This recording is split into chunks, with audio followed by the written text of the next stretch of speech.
기분 안 좋은가요? 좋군요. 감사합니다. 지난주에 이어서 예수님께서 당하셨던 세 가지 시험 가운데 하나를 살펴보면서 은혜를 받으려고 합니다. 오늘은 사탄이 예수님께 했던 두 번째 시험을 살펴보려고 하는데요. 사탄은 예수님을 거룩한 성 예루살렘의 성전 꼭대기에 데리고 가서 예수님을 향해서 이야기를 합니다. 이 성전 꼭대기에서 뛰어내리라고 이야기를 하는 것이죠.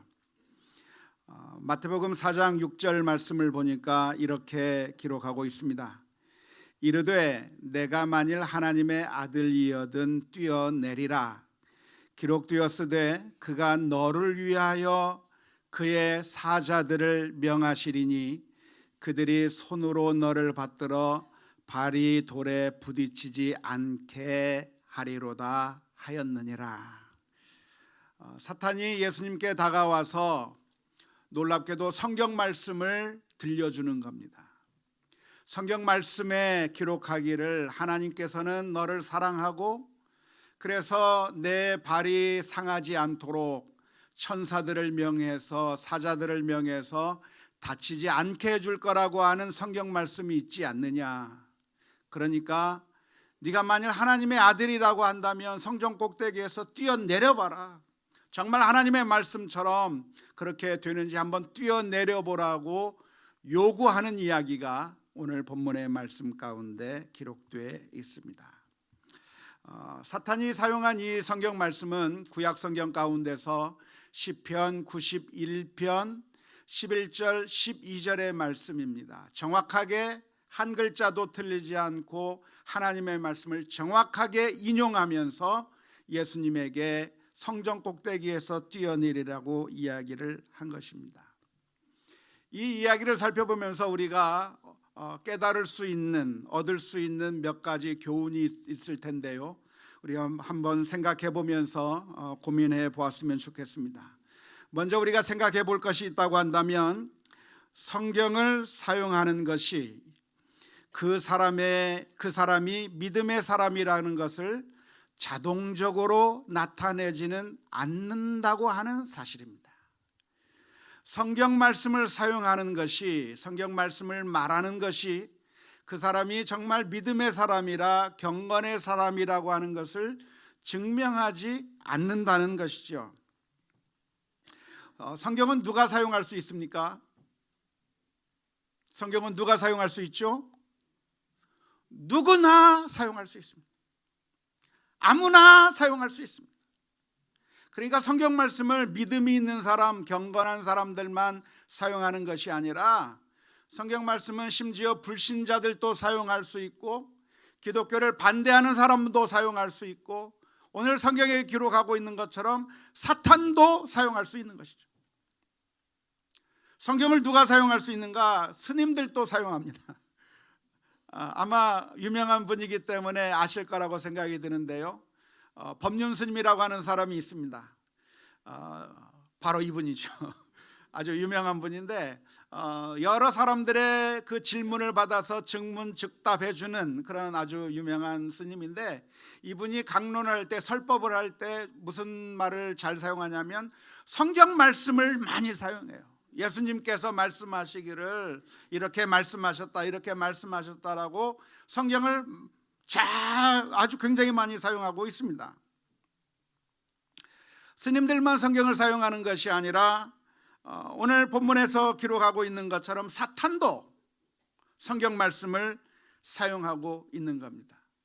그래서 우리가 이 모습을 보면서 먼저 깨달을 것이 있다고 한다면 성경을 사용하는 것만으로는, 성경을 우리가 잘 말하는 것만으로는 그 사람이 믿음의 사람인지 경건의 사람인지 말할 수가 없다고 하는 것입니다. 성경 말씀을 줄줄줄 암송하거나 우리가 대화를 하면서 성경 말씀을 자주 인용하면서 그렇게 이야기할 수가 있겠는데 그런 사람들을 만나게 되면 우리는 좀 영적으로 꿀리는 듯한 기분이 들고 그렇게 말하는 사람은 뭔가 대단한 사람처럼 보이기가 쉽습니다. 하지만 우리가 분명하게 기억할 것이 있다고 한다면 하나님의 말씀을 사용하는 것만으로는 그 사람이 참된 믿음의 사람이라는 것을 나타낼 수는 없다고 하는 것입니다. 오해하지 마십시오. 그러니까 성경 말씀을 암송하는 것이 아무 쓸데없다고 말씀드리는 것이 아닙니다. 말씀을 가까이 하는 것이 아주 쓸모없는 일이라고 말씀하는 것이 아닙니다. 정반대입니다. 성경을 암송하는 것이 정말 바람직해요. 왜냐하면 성경 말씀 우리가 암송한다면 그 말씀들이 우리들에게 살아 움직여서 정말 그 말씀이 우리들을 인도하는 것을 느낄 수가 있기 때문에 그렇습니다. 그래서 가능하면 성경 말씀을 암송하라고 권고하고 싶습니다. 뿐만 아니라 성경 말씀을 묵상하는 것이 아주 중요하다고 말씀드릴 수 있습니다. 성경 말씀을 묵상하고 가까이 하는 그것이 바로 우리가 영적으로 깨어있는 방법일 수 있겠고 경건해지는 방법일 수 있기 때문에 그렇습니다. 믿음이 있는 사람이라고 한다면 하나님의 말씀을 가까이 하는 것이 당연한 것이고, 경건한 사람이라고 한다면 하나님의 말씀을 묵상하는 것이 당연할 것입니다. 하지만 말씀을 많이 사용한다는 것이 자동적으로 그 사람이 믿음의 사람이라는 것을 나타내 주는 것은 아닙니다. 성경 말씀을 우리가 사용하되 그 성경 말씀을 오용한다면, 잘못 사용한다면 그것은 큰 독이 될 수가 있는 것인데요, 많은 사람들이 성경 말씀을 잘못 사용합니다. 자신의 탐욕을 위해서 사용할 때도 있고 영적인 교만의 방법으로 성경 말씀을 사용할 때가 있는 것입니다. 이단들은 성경 말씀을 사용해서 잘못된 교리를 전파하고 있을 뿐만 아니라 오늘 성경 말씀에 보는 것처럼 사탄은 예수님을 넘어뜨리기 위해서 성경 말씀을 사용하는, 하나님의 뜻을 가리기 위해서, 하나님의 뜻을 숨기기 위해서 하나님의 말씀을 사용하는 그런 아이러니를 사탄이 보여주고 있는 것입니다. 두 번째로 우리가 생각할 것이 있다고 한다면, 성경을 자기 마음대로 사용하게 되면 그것은 하나님의 뜻을 나타내는 것이 아니라 오히려 하나님의 뜻을 가리게 되는 결과를 가져오게 된다고 하는 겁니다. 성경 말씀을 사용하기만 하면 그것이 다 하나님의 뜻이 되는 것이 아니라 그 성경 말씀을 잘못 사용하면, 잘못된 상황에서 사용하면 오히려 하나님의 뜻을 가리고 숨기는 일로 사용될 수가 있다고 하는 것이죠.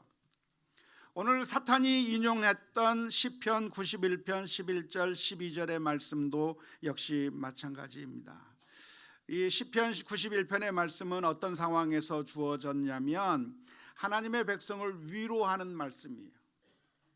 하나님의 백성이 두려운 마음으로, 무서운 마음으로 벌벌 떨고 있을 때 하나님께서는 이 말씀을 들려주시는 겁니다. 내가 너희의 하나님이라, 내가 너희를 사랑한다 말씀하시면서, 그러니까 두려워하지 말라, 무서워하지 말라, 그렇게 주눅들어 있지 말고 하나님께서 너희를 보호해 주실 테니까 담대하게 인생을 살아라고 하는 그런 의미에서 이 말씀을 해 주신 것입니다.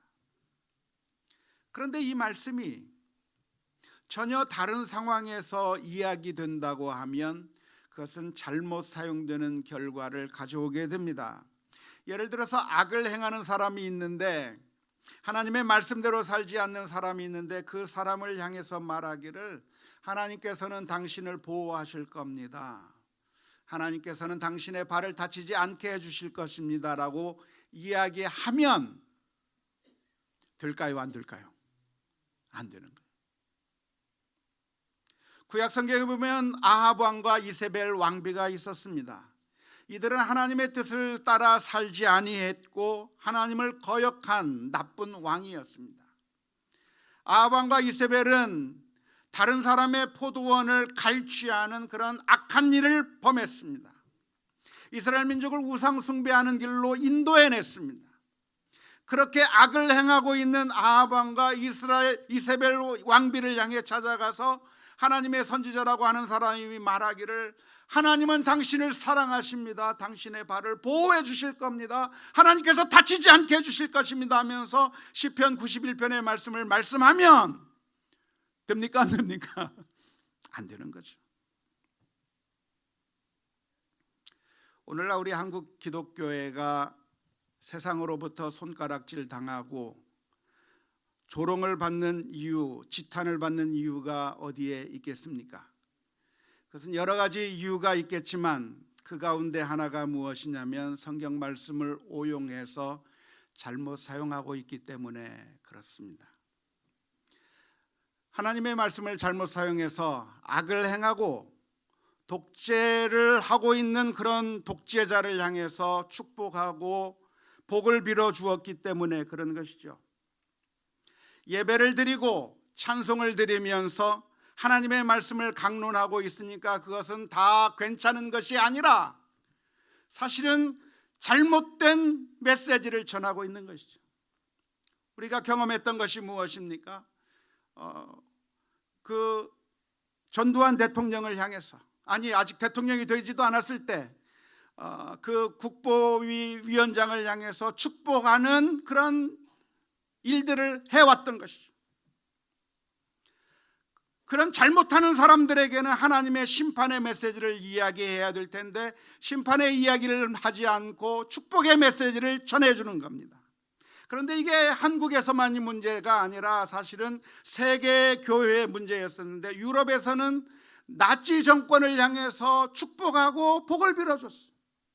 유대인들을 학살하고 온 세계를 향해서 악한 일을 하고 있는 그 나치 정권을 향해서 하나님의 말씀으로 하나님은 여러분과 함께 계십니다. 전쟁 가운데 하나님께서 함께 계실 거라고 잘못된 메시지를 전해준 것인데, 그러면서 말하기를 복음은 모든 사람들에게 전해져야 하기 때문에 가난한 사람들이든 권력자든 그 누구에든지 복음을 전해야 한다고 하는 그런 엉터리 이야기를 하고 궤변을 하는 것에 대해서 우리가 조심해야 될 것인데, 세상 사람들은 그게 잘못된 것인 것을 너무나도 잘 알고 있는데 그렇게 하는 이유가 정말 하나님을 사랑하기 때문이 아니라 권력에 아부하고 권력자 편이 되어 있고 그래서 권력과 성공과 탐욕을 추구하는 악한 동기에서 나온 것이라고 하는 것을 세상 사람들은 뻔히 다 알고 있는데 우리 성도들이 그것을 착각하고 있을 때가 너무나도 많은 것이죠.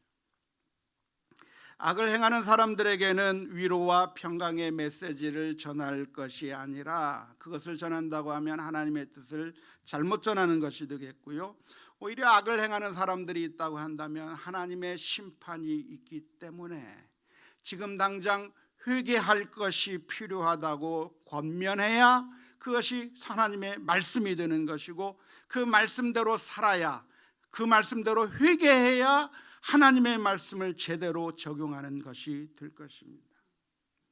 조폭에게 찾아가서, 깡패에게 찾아가서 하나님은 사랑이십니다, 하나님께서 당신을 보호해 주실 겁니다라고 이야기해서는 안 되는 것이죠.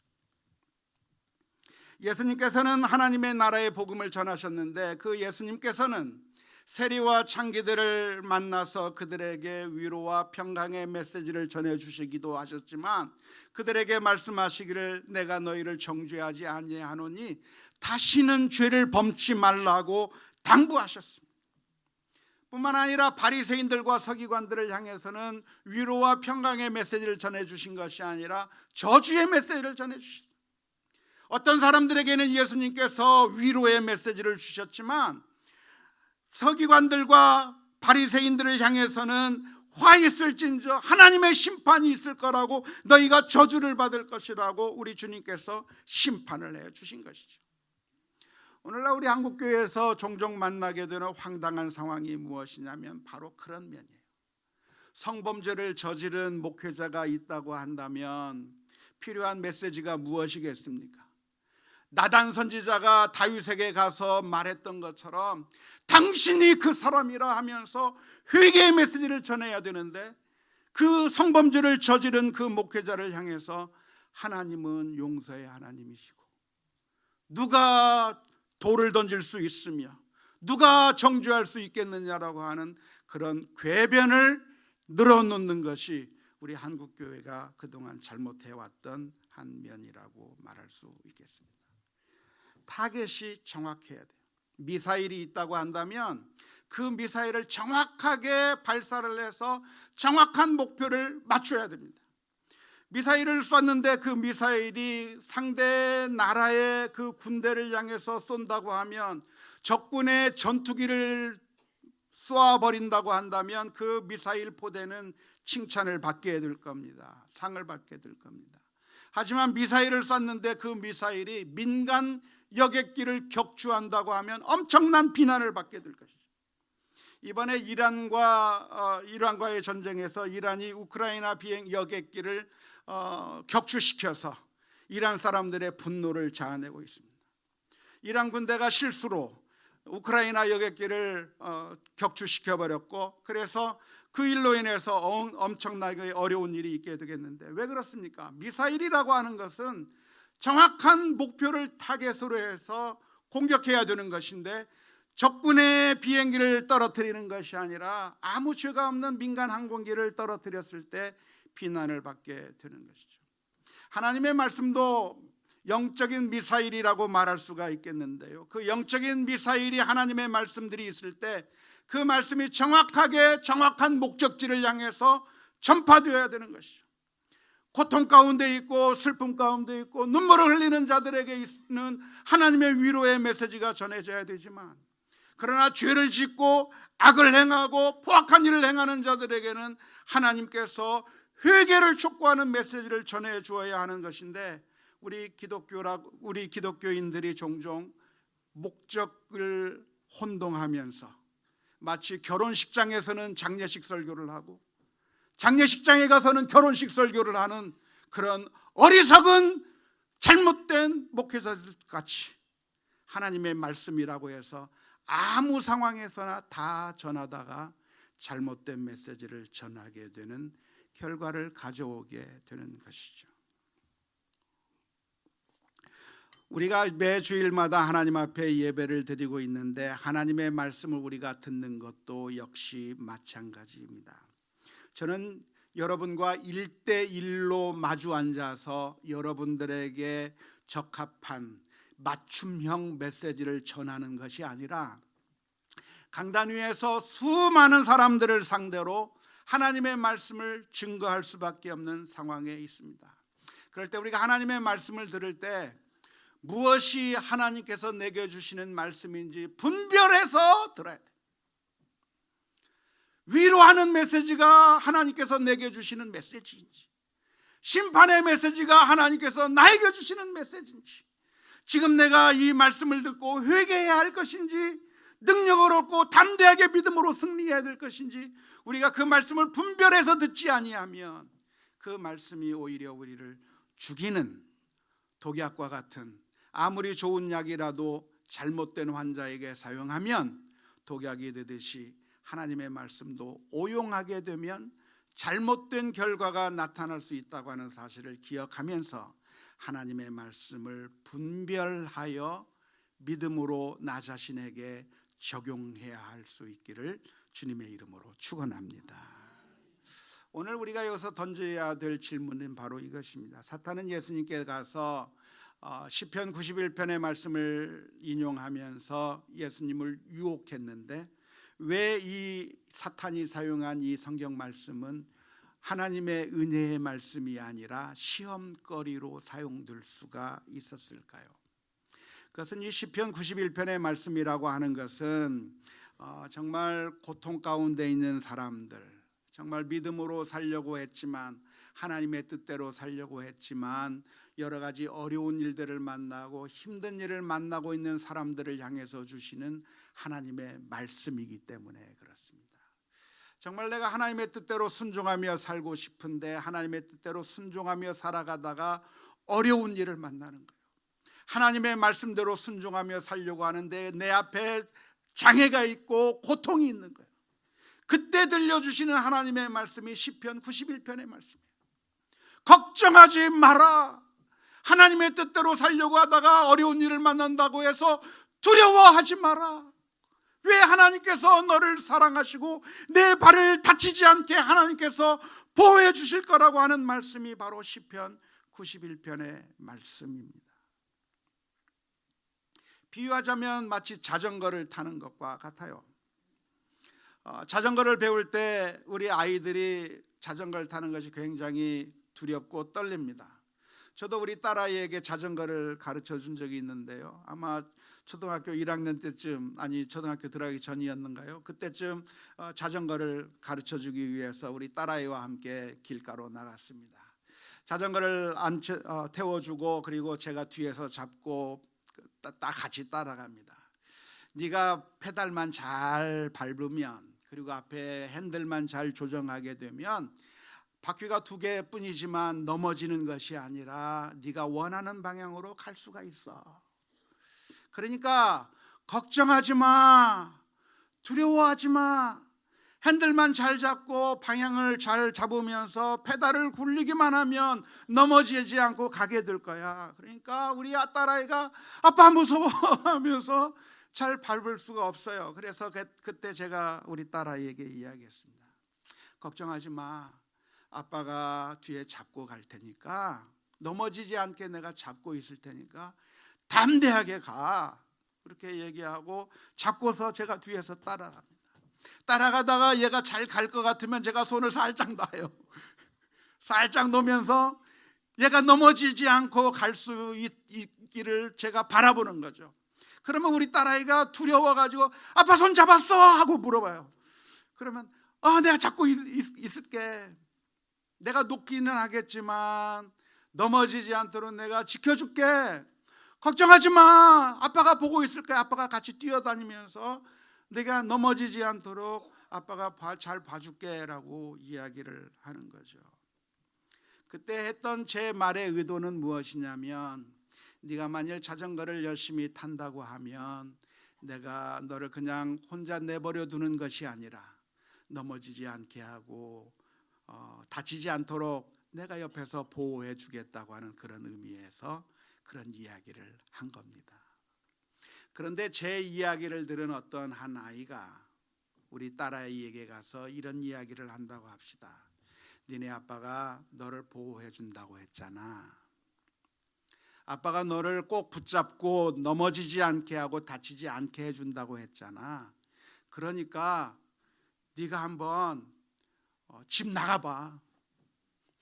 네가 한번 낭떠러지에서 한번 떨어져봐. 아니 조폭들과 함께 같이 어울려봐. 그래도 아빠께서 도와줄 거야 라고 유혹한다면 그 말이 옳은 말입니까? 잘못된 말입니까? 잘못된 말이죠. 그 친구의 말을 들으면 안 되는 것이죠. 사탄은 지금 예수님에게 그런 유혹을 하는 겁니다. 시편 91편에서 들려주시는 하나님의 말씀은 무엇이냐면, 우리 성도가 하나님의 뜻대로 믿음으로 살아가는 가운데 만나는 어려움과 아픔이 있을 것이고, 주님의 뜻대로 살다가 보면 고난도 당하게 될 것이고 어려움도 당하게 될 것이지만, 하나님의 약속은 무엇입니까? 보라, 내가 세상 끝날까지 너희와 항상 함께 할 것이라고 약속해 주셨어요. 근데 그 약속은 무슨 약속입니까? 우리가 하나님의 말씀대로 산다고 하면 하나님께서 우리를 보호하시고 함께 하시겠다고 하는 약속인데, 그런데 사탄이 나타나서 말을 하는 겁니다. 네가 악을 행하도, 네가 잘못된 길을 해도, 잘못된 일을 한다고 할지라도 하나님께서는 너를 보호해 주실 거야. 그러니 한번 집을 뛰쳐나가봐. 그러니 한번 자살을 시도해봐. 하나님께서 살려주나. 그렇게 이야기한다고 하면 이 하나님의 말씀을 아주 잘못하는 것이 될 것입니다. 예수님께서는 그 사탄의 유혹이 무엇인가를 정확하게 간파하셨고, 예수님께서는 그 사탄의 말대로 그 성전 꼭대기에서 뛰어내린 것이 아니라 단호하게 대답해 주셨습니다. 주 너희 하나님을 시험하지 말라. 하나님은 어떤 하나님이십니까? 하나님이 나의 아버지라고 하는 것을 확실하게 신뢰하고 믿고 살아가야 하지, 그런 식으로 시험하면 안 된다고 말씀하신 거죠. 오늘 우리 크리스천들도 종종 잘못된 생각을 할 때가 많습니다. 우리가 하나님의 말씀을 읽으면서 하나님께서 우리를 보호해 주신다, 너 근심 걱정하지 말라 라고 하는 이런 말씀을 보면서 우리가 종종 잘못된 방향으로 이 말씀을 적용할 때가 많습니다. 성경 말씀에 보면 주님께서 말씀하시기를 저 하늘에 나는 새를 보라, 공중에 나는 새를 보라. 하나님께서 먹이시지 않느냐. 저 들에 핀 백합화를 보라. 하나님께서 저 미물도 입히시지 않느냐. 그런데 너희는 새들보다도 더 귀한 자녀들이고 너희는 저 백합화보다도 훨씬 더 소중한 하나님의 자녀들이니 하나님께서 먹이시고 하나님께서 입히시니까 근심하고 걱정하지 말라고 주님께서 말씀해 주고 계시는 거죠. 그런데 이 말씀의 의미가 무엇입니까? 그러니까 우리가 일 안 하고 펑펑 놀아도 괜찮다고 하는 그런 말씀인가요? 아니에요. 우리 주님께서 하시는 말씀은 내가 너희를 먹이시고 입히겠다고 말씀하시는 이유는 무엇입니까? 그것은 우리가 일하지 않아도 하나님께 기도만 하고 있으면 하나님께서 알아서 먹을 것 갖다 주고 하나님께서 알아서 입을 것 갖다 주고 나는 그냥 기도만 하고 있으면 돼. 우리가 일할 필요 없어. 우리가 일주일 내내 그렇게 땀을 흘리면서 일할 필요 없고 우리가 할 일이 무엇인가 무조건 기도원에 들어가서 그냥 일주일 내내 기도만 하고 있으면 40일 내내 기도만 하고 있으면 하나님께서 알아서 이 사람을 통해서 저 사람을 통해서 까마귀를 통해서 음식을 제공해 주듯이 기도만 하면 하나님께서 다 먹여주시고 입혀주실 것이라고 오해하시면 안 되는 거죠. 맞습니까? 종종 우리 성도들이 오해하는 것입니다. 하나님께서 먹이시고 입히신다고 하는 사실을 믿기 때문에 그러니까 내가 내 배우자감을 찾지 않아도 그냥 기도만 하고 있으면 알아서 하나님께서 배우자감을 데려다 줄 걸로 그렇게 생각하거나 우리 자녀들을 양육하는데 우리 자녀들을 위해서 정말 이 아이들이 어떻게 믿음으로 잘 자랄까, 이 아이들이 어떻게 하면 정말 훌륭한 아이가 될 것인가에 대해서 정말 세심하게 주의를 기울여서 그들에게 사랑을 전파해 주어야 되는데, 사랑을 나타내 주어야 하는데 대부분의 많은 사람들이 착각하는 겁니다. 하나님 난 몰라요. 우리 애들은 그냥 하나님께 맡길게요. 그러면서 교회 일만 열심히 하면, 하나님께 충성하기만 하면 하나님께서 알아서 먹여주시겠죠, 하나님께서 알아서 길러주시겠죠 라고 그렇게 생각하시면 안 되는 거예요. 부모라고 한다면 우리 아이들이 뭐가 불만인지 그 아이의 말소리의 변화 하나하나를 민감하게 귀를 기울이며 이 아이에게 무엇이 필요한지, 어떻게 내가 위로하고 어떻게 그들과 함께 할 것인지 세심하게 아이들을 살펴보지 아니하면 그들이 잘못된 길로 갈 수도 있고 믿음을 잃어버릴 수도 있다고 하는 사실을 알고 최선을 다해서 우리 아이들을 사랑하는 그런 부모가 되어야 되는 거죠. 우리 학생들도 마찬가지입니다. 하나님 앞에 내가 기도 열심히 하고 신앙생활 열심히 하면 좋은 대학 그냥 공짜로 들어가는 것이 아니라 공부해야 돼요. 우리 학생들 믿습니까? 공부해야 돼요. 하나님께서는 우리가 그냥 손 놓고 있으면 내가 알아서 다 해주시겠다고 하는 그런 식으로 말씀해 주시는 것이 아닙니다. 사탄이 예수님에게 나타나서 하시는 말씀이 하나님이 너의 아버지가 아니냐, 너는 하나님의 아들이 아니냐, 그렇다면 뛰어내려봐라 라고 유혹한 것처럼 오늘날 수많은 우리 성도들이 아무것도 하지 않아도 혹은 우리가 열심히 인생을 살지 않아도 하나님께서 기도하기만 하면 알아서 먹이시고 입히실 거라고 오해할 때가 너무나도 많습니다. 하나님의 도우심은 그렇게 시험할 것이 아니라 사실은 우리가 최선의 노력으로 우리가 할 수 있는 최선의 일들을 하는 것이 당연할 것입니다. 자전거를 탈 때 두려워하지 말고 아빠가 지켜볼 테니까 걱정하지 말고 타라고 하는 이야기는 자전거를 열심히 페달을 밟고 그 핸들을 조정하면서 가고 있는 그 노력을 할 때 아빠가 그 어려운 문제들을 미리미리 막아주고 다치지 않도록 보호해 주겠다고 하는 말이지, 내가 깡패의 소굴에 들어가고 그리고 자살을 기도하고 그 어떤 나쁜 짓을 해도 보호해 주겠다고 하는 그런 의미의 말은 아니라고 하는 것을 기억해야 할 것입니다. 우리는 하나님을 믿고 신뢰하며 살아가야 합니다. 하나님께서는 우리를 사랑하시기 때문에 우리에게 가장 좋은 것을 주시기 원하십니다.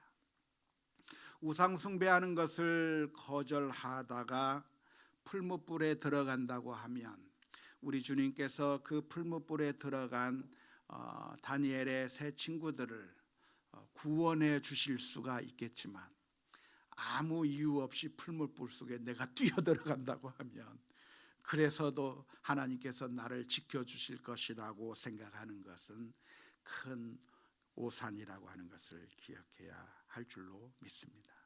놀랍게도 예수님께서는 내가 만일 하나님의 아들이라면 성전에서 뛰어내려 보라고 하는 그 사탄의 말에 단호하게 거절하시고 믿음으로 승리해 주셨습니다. 그런데 아십니까? 우리 주님께서는 그 일만 하신 것이 아니라 놀랍게도 자기의 목숨을 내어 던지기도 하셨습니다. 사탄이 예수님에게 나타나서 네 목숨을 갖다 내 던져버려라 라고 하는 그 요구에 대해서는 예수님께서 안 돼, 이것은 하나님을 시험하는 거라고 대답해 주셨던 우리 주님께서 실제로는 예수님의 목숨을 내 던지신 것을 알고 계십니까? 어느 순간에 그랬습니까? 십자가 위에서 내어 던지셨어요. 왜 그렇습니까? 십자가는 하나님께서 원하셨던 것이기 때문에 그래요. 하나님께서 예수님을 향해서 말씀하시는 겁니다. 겟세마네 동산 가운데서 하나님께 간구하면서 기도하는 겁니다. 하나님, 이 십자가가 너무 무섭습니다. 너무나도 두렵습니다. 이것을 지기가 너무나도 힘듭니다. 그러니까 이 십자가 좀 치워주면 안 될까요? 그냥 십자가 없이 인류를 구원하면 안 될까요? 할 수만 있으면 이 십자가를 내게서 지나가게 해 주옵소서라고 간절히 기도했는데 놀랍게도 하나님께서 예수님에게 말씀하십니다. 네가 그 십자가를 져야 한다고 이야기할 때 예수님께서 그 순간에 아멘으로 화답하시는 거죠. 그러나 나의 뜻대로 마옵시고 아버지의 뜻대로 하옵소서. 자신의 목숨을 내어 던지는 것과 같은 그 상황 가운데 던질 수 있었던 것은 왜 던집니까? 그것이 하나님의 뜻이었기 때문인 줄로 믿습니다. 사랑하는 성도 여러분, 저와 여러분들이 하나님의 자녀라고 하는 사실을 믿고 계십니까? 하나님이 우리의 아버지라고 하는 사실을 믿고 계십니까? 그렇다고 한다면 우리가 이 믿음의 길을 걸어갈 때 두려워하고 걱정하면서 살아갈 것은 아닙니다. 하나님께서 우리로 하여금 가라고 하신 길이 있다고 한다면, 믿음의 길이 있다고 한다면 그 믿음의 길을 걸어가다가 그것이 평탄하고 쉬운 길만이 아니에요. 믿음의 길은 평탄하고 좋은 것으로만 이루어진 길이 아니라 때로는 사망의 음침한 골짜기로 걸어가는 것과 같은 그런 위험이 있을 것이고 아픔이 있을 것이고 고통이 있을 것인데 그 순간에 우리가 두려워 떨며 갈 것이 아니라 믿음으로 가야 할 것은 그 사망의 음침한 골짜기를 간다고 할지라도 하나님께서는 우리를 주의 지팡이와 막대기로 인도해 주실 거라고 하는 하나님의 약속 때문인 줄로 믿습니다. 우리의 믿음이 하나님의 그 뜻에 따라서 걸어갈 때 하나님께서 우리와 함께 하신다고 하는 그 놀라운 역사를 체험하는 우리 모두가 다 될 수 있기를 주님의 이름으로 축원합니다.